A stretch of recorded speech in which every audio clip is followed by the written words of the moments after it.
tango akoya kolata costume abi azali chef de l'état akolinga koyamba biso toyebi ke moto soki ata kotondimaka te kaza chef de l'état mais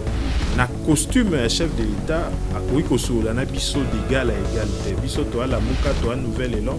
toa baparti politique donc bafait privé moi tosolola na moto oyo amokonzi ndeti aza te parce que ya koyoka kaka décider donc biso baki photo solo là sur le même pied d'égalité mais pour to solo sur le même pied d'égalité sengeli ete ya tinda nde parti politique na eto regroupement politique na cash aya go solo na biso pe ba fait privé nouvel élan la muka nde to soli makambo mboka mais pour apeto solo là il faut médiateur neutre aza katikati na biso yami balé o to boya ki ko ken déjà que to moni que ndeko Félix on dirait to koloba liloba bon côté il y a comme on a que crise selon Yezali conflit na yena ndeko Kabila ndenge ba ko wela ba poste tandis que biso to comme on a que crise Yezali réellement conséquence il y a crise à légitimité conflit au bazali na ngwana et que le véritable problème à résoudre Yezali problème wana le fait que ba ngomi balé Kabila na tseke balonga ki maponamité mais ba kenda ko sola na kuku pona kozwa pouvoir ya peuple donc voilà un peu le kola toko lo balikambo mon côté moyen tokende bongo ezate yango biso to moni ete solution à solo ezali plan sortie de crise oyo président élu Martin Fayulu a tchaki na mesa Moïse Katumbi tango na Kinshasa bon otomosu sur muso alingami meka yango invita ki biso te elo kwa liboso yango ana obiso okindaki invité biso te pona koloba ete bandeko na koya boyanga tango ya ye normalement esengeli topesa ye nzela te akende pa ndeko Félix oniemba soki azalaki un peu cohérent alingaki tout simplement kokende nde s'approcher pa ya président Moïse Katumbi kosenga ya bimalamuka pe kozala la première fois te oli ya kolobaka lamuka ekufi lamuka ekokufa te parce qu'oniemba lobi yango le leader de Nouvel Élan ne peut pas traiter son collègue d'un petit monsieur c'est un malentendu vraiment qui m'a montré pour revoir vidéo.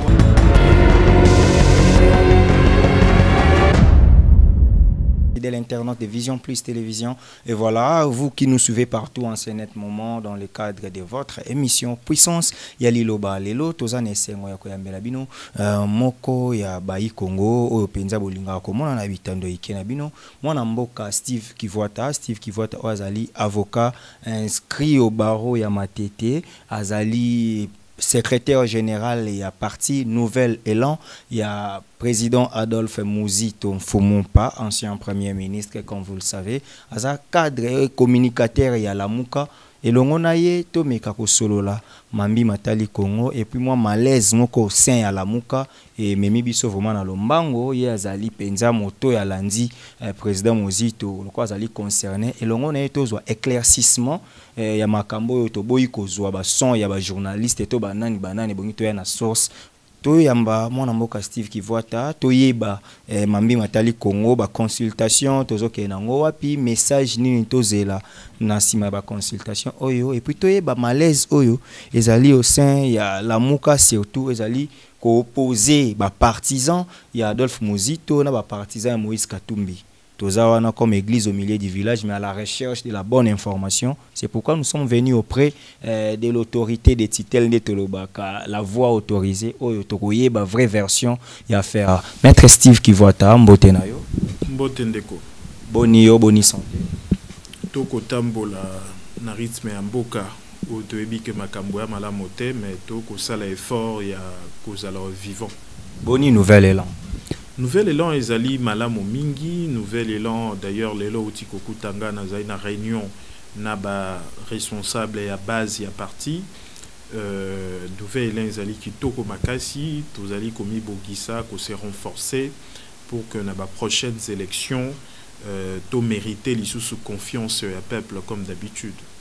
Déjà moi ko chrétien yote me batebele bazo chola pe bino mwa mingi que Nouvel Élan ba ebité siège ezaka wapi bozaka na base te eza parti mallette et le pe ba boyeba est-ce que Nouvel Élan wana ya solo ezaka ba parti to mona na te ba parti mo boyeboye eza pe parti pe na base na yango ba fondement ba parti politique yo za juriste oyebi ke tant tozora chapitre wana ba pouvoir politique oyebi ndenge ezaka. Est-ce que nouvelle élan vraiment parti à solo? Nouvel élan Ezali parti à solo. D'ailleurs, Ezali beaucoup comprendre avec le temps que le seul véritable parti, parce que la nouvelle élan au même moment, tout ça a une grande masse, une grande base, mais tout ça n'a pas cadre de qualité qui maîtrise les données en Boka, qui maîtrise la vision du parti, où Ezali réellement un projet alternatif par rapport à Makambonio, soit ma beza ko ça Malamboka nouvelle élan Ezali une solution parce que entre autres leader Nabiso Azali moto ya Kamba Ekolo ayebi moi makambo belé sur Ekolo et chaque fois to forme makaba militant Nabiso de telle manière que lobby nouvelle élan azui beaucoup la différence. Nouvelle élan Azali implanté sur toute l'étendue du territoire national, siège nango administratif na Kinshasa Ezali à Wanalukusa na Gombe.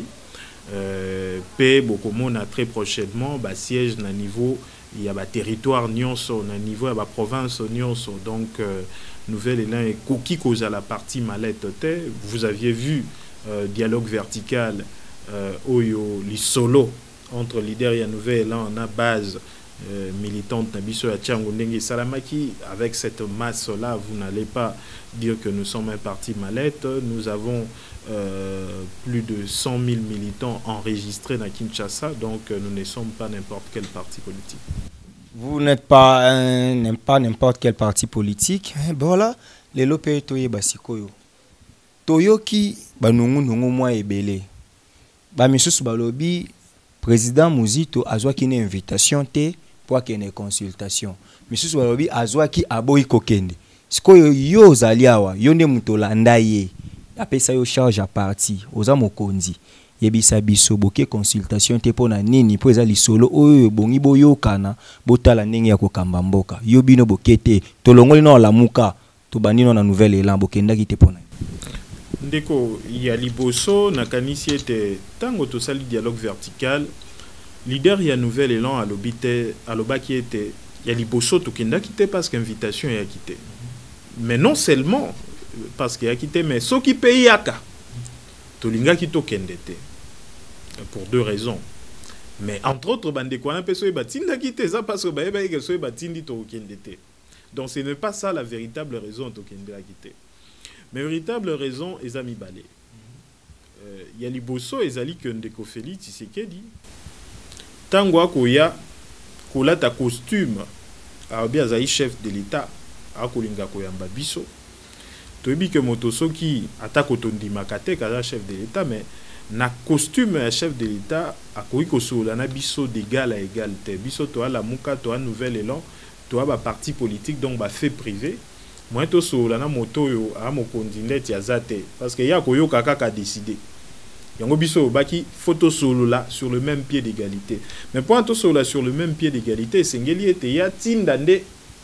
parti politique na eto regroupement politique na e cash. Aya gosola na biso pe ba fait privé nouvelle élan la muka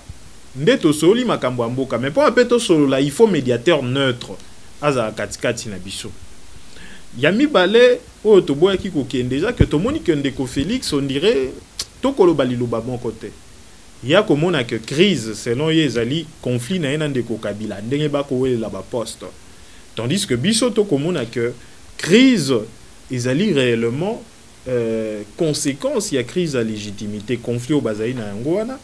et que le véritable problème à résoudre, c'est le problème moana. Le fait que Bangomi Balé, Kabila na Tshisekedi Balonga qui m'a ponamité,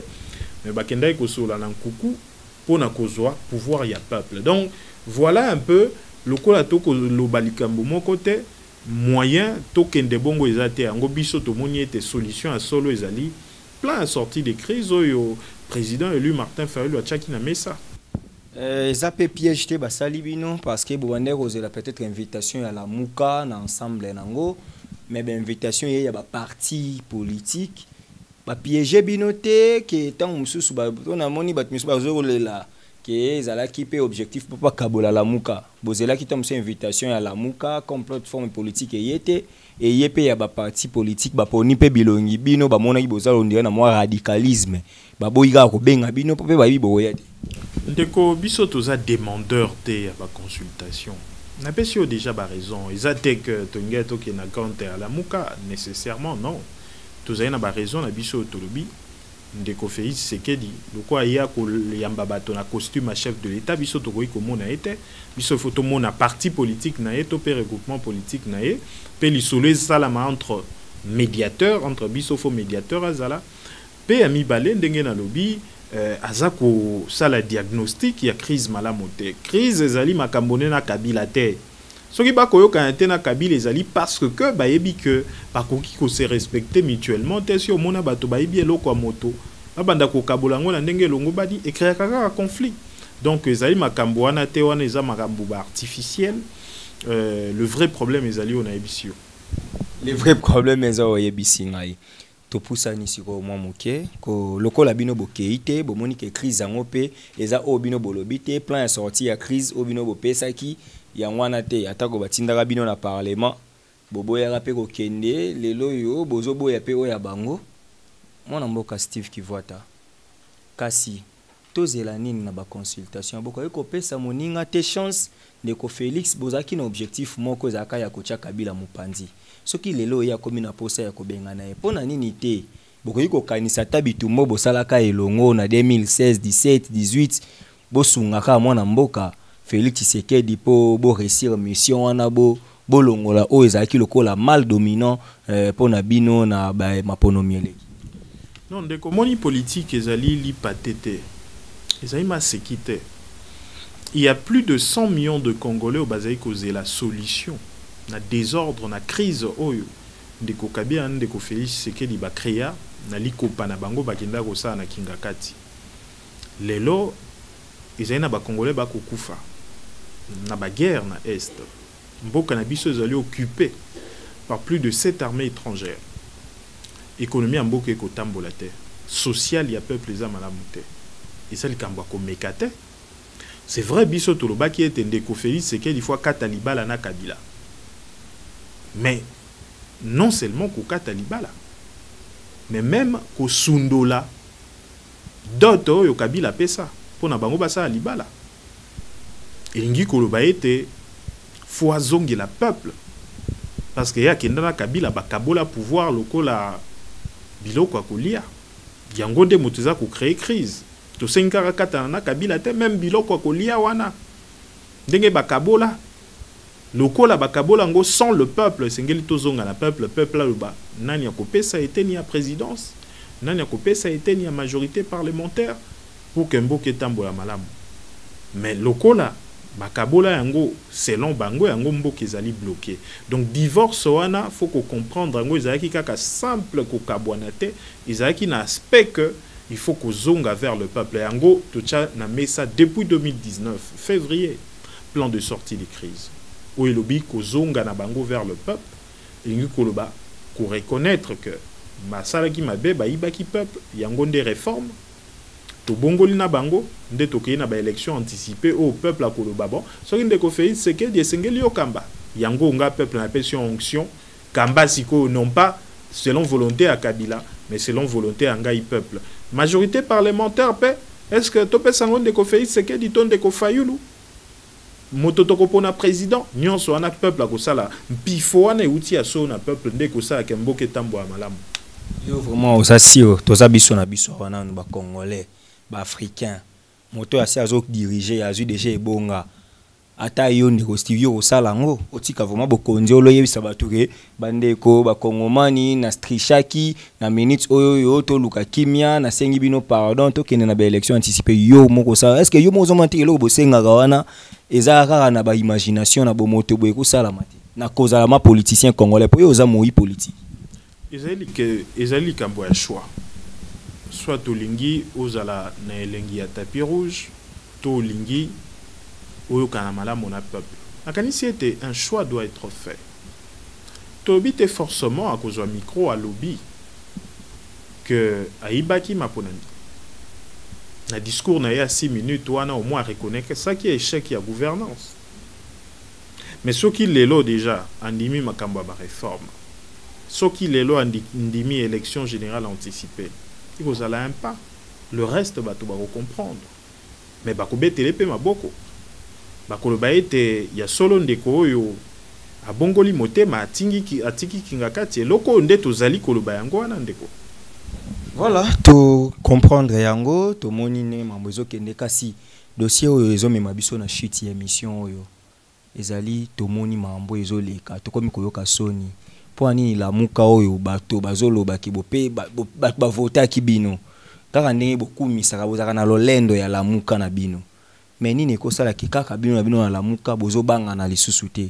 oya koleka boyi mokonzo oya koleka boyi mokonzo kino na niveau tozana yango oyo moko ya bino Moïse Katumbi azoya boboyi na kokende koyamba ye est-ce que lamuka yango eza kaka o toyebaka to lamuka ekomi na forma mususu? Non, ndeko Moïse Katumbi tango ye na Kinshasa bon moto mosusu ya muso alinga mimeka yango invitaki biso te eloko liboso yango wana obiso okendaki te invité biso te mpona koloba ete bandeko nakoya boyamba ngai peut-être moto alinga mimeka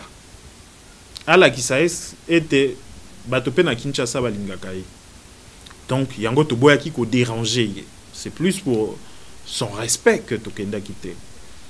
pe ya mibale eloko ayelaki Kinshasa eli lamuka te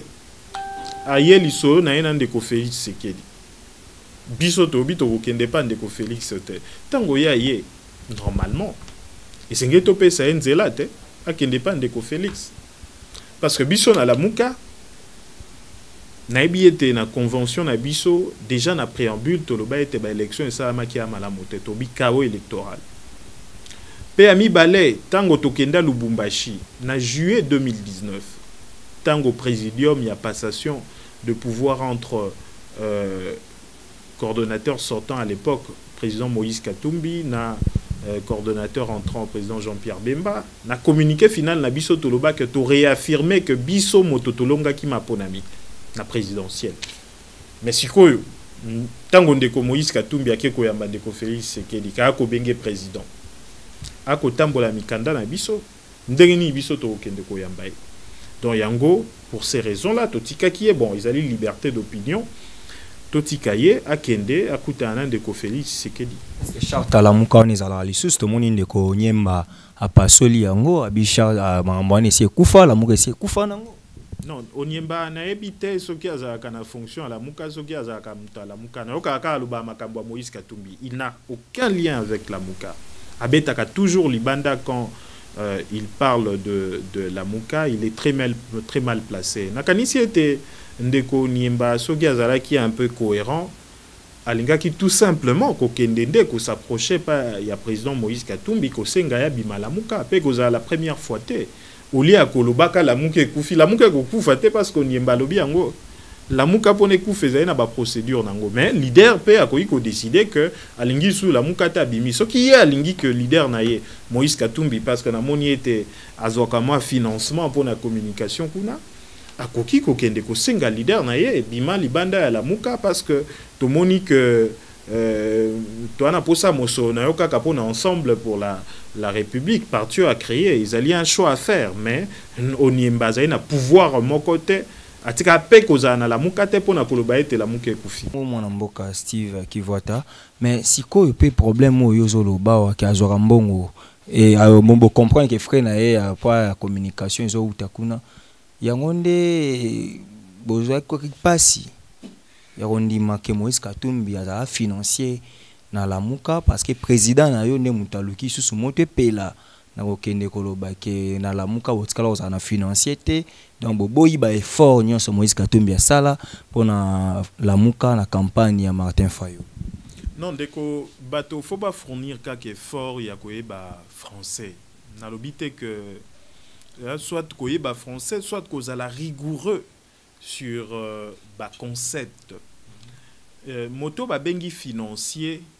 ezai moto yo bino bokoya kaka na ba dépense bango ba kopesa ya kopesa mosolo donc c'est-à-dire azali moto yo be moko ya pesa ka mosolo bino nyonso boya kaka boyebisi to na posa mosolo boya pesi wana financier yango leader à nouvel élan lobby que Moïse Katumbi a tikala kozala financier te à la muka c'est-à-dire la seule personne a pesa ka mosolo tout simplement parce que ba leader nyonso ba contribuer aka plus ou moins à part égale. Ndenge nga na yebi nga na ba structure à la muka. Nazala porte-parole ya coordonnateur à la muka, nazali membre ya cellule politique à la muka, presque toutes les activités dans un comité d'organisation. Ok, voilà, nous sommes arrivés à la fin de cette émission. Vous avez compris, Maître Steve a expliqué le concept financier, de quoi il s'agit. Donc, vous avez peut-être votre de le salaire, moi pas ces arabes qui petit messieurs. Il fallait savoir, ils ont dit petit messieurs, ils ont dit messieurs, dans le concept, là, je dois rapidement corriger. Par respect à un leader de la MUCA, le leader de Nouvel Élan ne peut pas traiter son collègue d'un petit monsieur. C'est un malentendu. Vraiment, qui m'a la monté, ceux qui vont revoir vidéo en intégrale, peut-être non trafiqué, beaucoup de monde a traité des petits messieurs. Et même, que c'est à son profit, à profit à président Moïse Katumbi, leader il y a Nouvel Élan pour le bail azali financier. Parce que un leader, tu vois qu'on réduit rien à un rôle ya mon solo. Comme s'il y a une mécanicité, et loko ka malamu pa na eza mon solo. Donc yango wana batu ba été ezalaki contre yete recadrage wana ko ba été azali financier té. C'est un leader ou azali na batu mususu en dehors ya kozana moi mon solo ou a contribué autant que tous les autres leaders. Merci Maître Steve Dombande Kobatali to komi na suka émission to kutani mala ya sima, tout le monde est maintenant éclairé et bino ba ibozota la biso na etando ike awa na Kinshasa pe na Congo mobima. Merci bino ba ibozota sur internet to pesi bino merci ngana bino to kutani mala ya sima. Merci botikalamu kimia et umila na bota na bino botikali malamu. Merci.